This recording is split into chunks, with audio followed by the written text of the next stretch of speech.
Selon Import AI, le 6 juillet 2026, un modèle d'Anthropic ne rédige pas un poème ni une réponse de support. Il écrit un méga kernel CUDA, le genre de pièce que des ingénieurs découpent avec des gants, et soudain, sa propre machine court 18 fois plus vite. Épisode Claude Fable 5 et le dilemme de l'auto-amélioration. Chapitre 1 Le kernel qui plie le métal. Une boucle d'auto-amélioration commence rarement par une grande phrase. Parfois, elle commence par un fichier CUDA qui chauffe sous les doigts. Imaginez la scène, pas une scène de science-fiction, plutôt une SAN machine très réelle avec un GPU RTX Pro 6000 Blackwell, du code brut et une question sèche comme une lame. Peut-on faire exécuter le même calcul beaucoup plus vite sans attendre une nouvelle génération de puces ? Selon Import AI numéro 464, Jack Clark rapporte que Claude Fable 5 atteint une accélération de 18,71 fois face à un baseline PyTorch optimisé.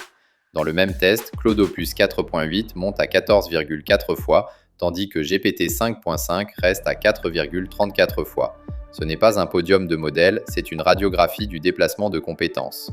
Le détail important n'est pas seulement la vitesse. D'après l'analyse publiée par 36KR sur Kernel Bench Mega, Fable 5 écrit le tout premier méga kernel fusionné avec une seule invocation de kernel par token décodé. Pour un auditeur non CUDA, l'image est simple. Au lieu de faire passer une pièce dans plusieurs ateliers, avec une porte à ouvrir à chaque étape, le modèle construit une seule chaîne de montage compacte. Tout se joue dans le même hangar, avec moins d'allers-retours, moins d'attente, moins de friction. Les ingénieurs humains ont tendance à fragmenter ce genre de programme, non par manque de courage, mais parce que la synchronisation devient un marécage. On découpe pour comprendre, pour tester, pour dormir un peu mieux la veille d'une mise en production. Fable 5, lui, ne dort pas. Et surtout, il ne respecte pas nos habitudes de prudence comme des lois de la nature.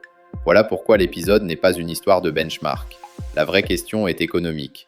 Si une IA peut optimiser la couche matérielle qui la fait tourner, elle ne se contente plus de consommer l'infrastructure. Elle commence à la redessiner depuis l'intérieur. Pour un directeur technique, ce n'est pas un détail exotique. Le coût de l'IA se concentre dans le calcul, dans la mémoire, dans les goulets invisibles entre deux opérations. Si le modèle réduit ses frottements, il attaque une ligne de dépenses que les présentations financières appellent pudiquement infrastructure. En clair, la machine apprend à limer sa propre facture. Mais l'exploit pose un piège. Une accélération spectaculaire dans un espace vérifiable ne prouve pas qu'une intelligence peut s'améliorer seule partout. Elle prouve quelque chose de plus étroit et peut-être de plus utile.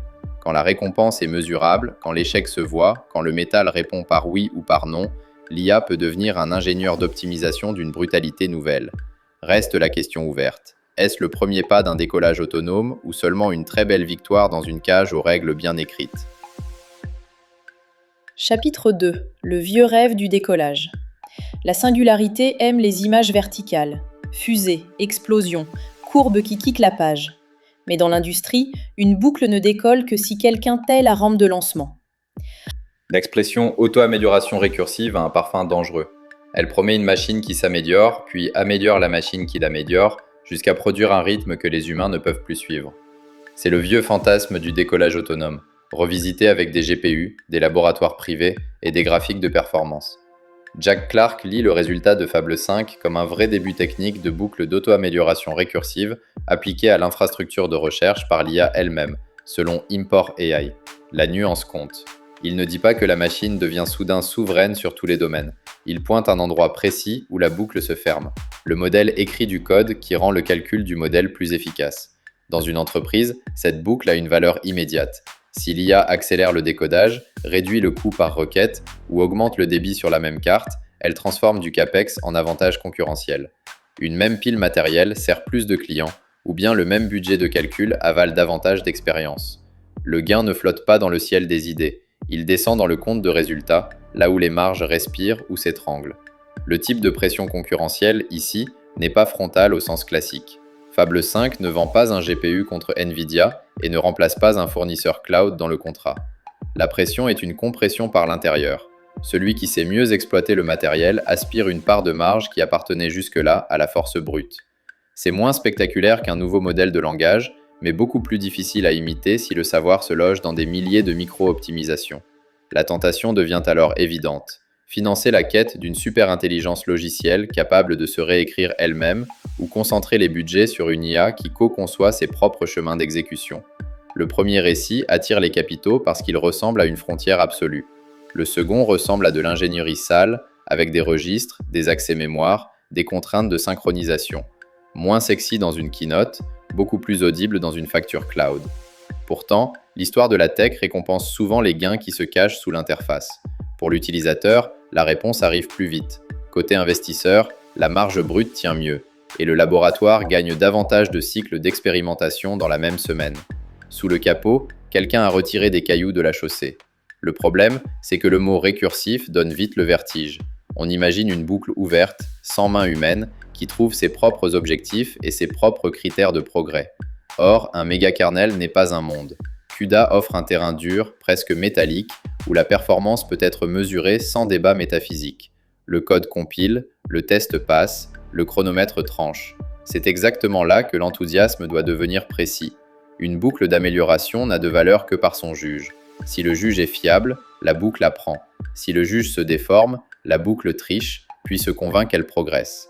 Le vieux rêve du décollage autonome dépend donc d'une pièce beaucoup moins romantique que l'intelligence pure. Un système d'évaluation qui ne ment pas. Et c'est ici que la douche froide arrive. 2 jours après l'exploit raconté par Import AI, l'archive reçoit une étude qui ne contredit pas le kernel. Elle contredit le mythe qu'on pourrait trop vite construire autour de lui.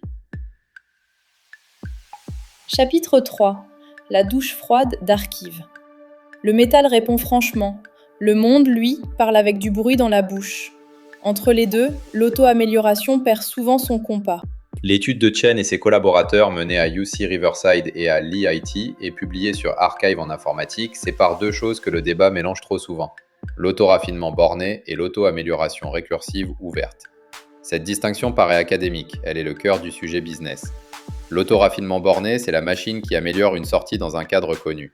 Elle corrige un programme, optimise une réponse, affine une preuve tant qu'un signal extérieur lui dit où se trouve l'erreur. La boucle ressemble à un atelier avec un chef de contrôle qualité à la sortie. Pas très mystique, mais très utile. L'auto-amélioration récursive ouverte demande beaucoup plus. La machine devrait améliorer ses propres capacités générales, choisir de meilleurs chemins, produire des critères supérieurs, puis recommencer sans perdre le contact avec ce qui est vrai. Là, le sol devient glissant. Chen et ses collaborateurs décrivent des contraintes de grounding, c'est-à-dire d'ancrage dans une réalité que le modèle ne peut pas simplement inventer. Ils décrivent aussi des dynamiques d'effondrement lorsque la boucle amplifie ses propres erreurs au lieu de les corriger. Le papier propose une taxonomie des signaux d'évaluation. Au sommet se trouvent les vérificateurs formels, ceux qui permettent de dire avec une grande solidité qu'une solution respecte une règle logique ou mathématique. À l'autre extrémité, l'auto-évaluation intrinsèque demande au modèle de juger lui-même la qualité de ses propres productions. Entre les deux, la solidité se dégrade à mesure que le critère devient plus mou, plus contextuel, plus dépendant du monde. Cette hiérarchie explique pourquoi le résultat CUDA est à la fois puissant et limité. Dans un benchmark de kernel, l'IA peut être brillante parce que l'environnement lui offre un juge presque impitoyable. Le code tourne plus vite ou il ne tourne pas. Il y a bien des subtilités, des cas limites, des erreurs silencieuses possibles, mais le terrain fournit des prises. Comme sur une paroi d'escalade, chaque appui a une forme. Dès qu'on quitte les mathématiques rigoureuses ou les règles logiques strictes, selon Chen et ses collaborateurs, les performances réelles d'auto-amélioration chutent drastiquement.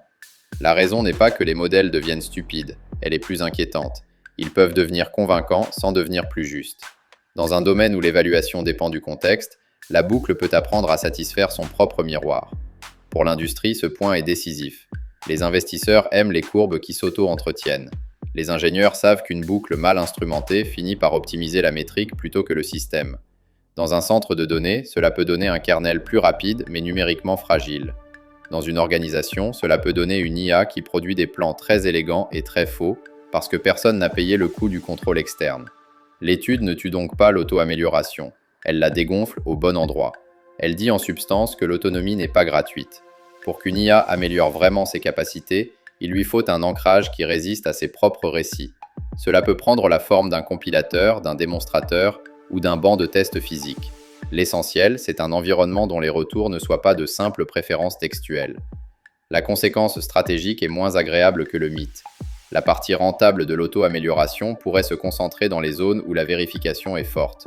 Code bas niveau, preuves, conception assistée, simulation contrôlée. Le reste demandera toujours des institutions, des clients, des capteurs, des experts, bref, un dehors. Et ce dehors coûte cher. Voilà le renversement. La singularité logicielle vend une boucle qui se nourrit d'elle-même. La physique froide rappelle qu'une boucle fermée sans bon instrument devient une pièce sans fenêtre. Au début, elle résonne, puis elle recycle son propre air. Chapitre 4. Le vérificateur possède la boucle.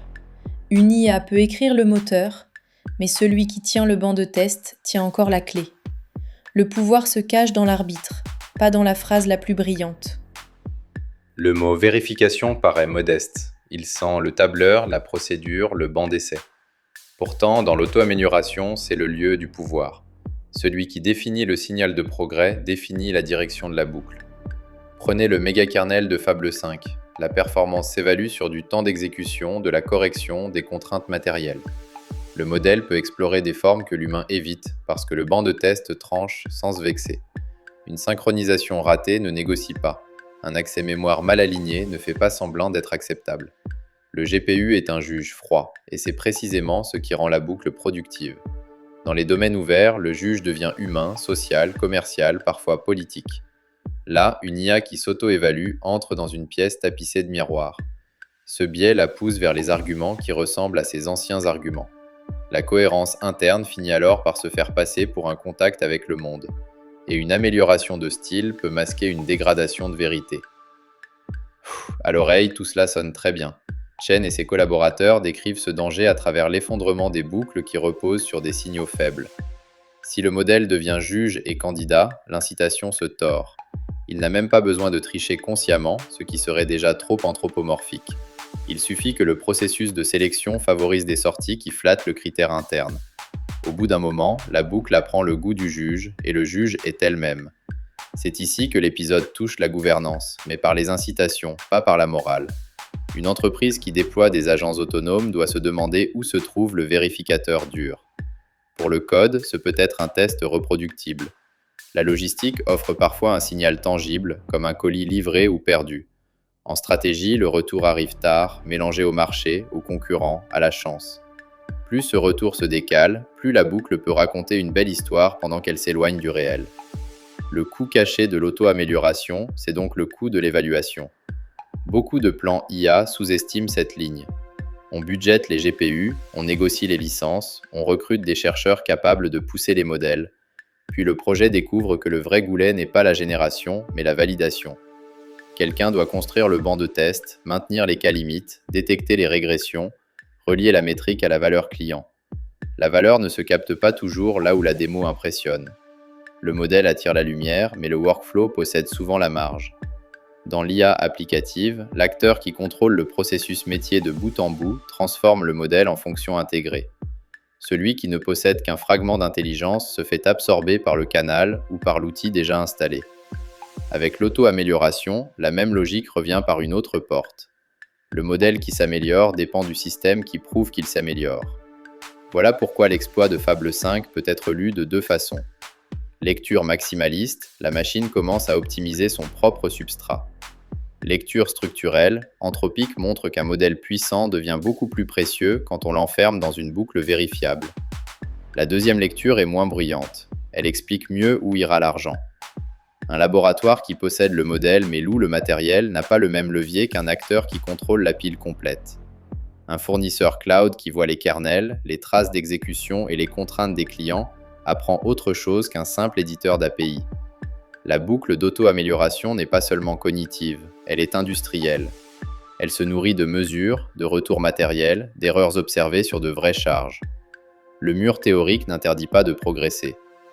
Il interdit de confondre progrès et auto-congratulation. L'IA peut pousser très loin dans les couloirs où les murs sont solides. Dans les grandes pièces ouvertes, elle a encore besoin qu'une fenêtre donne sur le dehors. Chapitre 5. Le pragmatisme contre la légende. La question n'est plus de savoir si la machine peut se rêver plus intelligente. Elle est de savoir où l'on place le capteur qui l'empêche de rêver faux. Pour un CTO ou un investisseur, la grille à emporter tient dans une question simple. Où la boucle se ferme-t-elle ? Si elle se ferme sur un vérificateur dur, l'auto-amélioration peut devenir un moteur économique. Si elle se ferme sur le jugement du modèle, elle devient une machine à fabriquer de la confiance sans garantie. Cette grille change la lecture des budgets IA. La quête d'une super-intelligence logicielle autonome promet un actif presque magique, capable d'augmenter ses propres capacités générales. Mais le papier de Chen et ses collaborateurs oblige à demander quel signal empêchera cette boucle de s'effondrer dès qu'elle quitte les mathématiques, la logique formelle ou les environnements instrumentés. Sans ce signal, le projet ressemble à une fusée dont le tableau de bord serait peint sur la vitre. A l'inverse, l'optimisation matérielle par l'IA paraît moins grandiose, mais son mécanisme est plus défendable. Le coût est visible, le résultat se mesure, le client interne comprend le gain. Quand Fable 5 écrit un méga kernel plus rapide, le progrès ne repose pas sur une déclaration d'intelligence. Il repose sur une exécution. Le silicium répond, et le silicium n'applaudit pas par politesse. La vraie issue business pourrait donc être une co-conception progressive entre modèles, compilateurs, kernel et matériel. Pas une IA purement autonome qui s'élève hors du monde, mais une IA branchée sur des boucles de retour extrêmement dures. Elle propose, le banc de test tranche, l'infrastructure mesure, puis le modèle repart dans le labyrinthe. Ce n'est pas la singularité comme religion, c'est l'amélioration récursive comme usine. Dans cette usine, la valeur se capte près du vérificateur. Celui qui possède les traces d'exécution, les charges réelles, les contraintes matérielles et la relation client peut transformer l'optimisation en avantage cumulatif.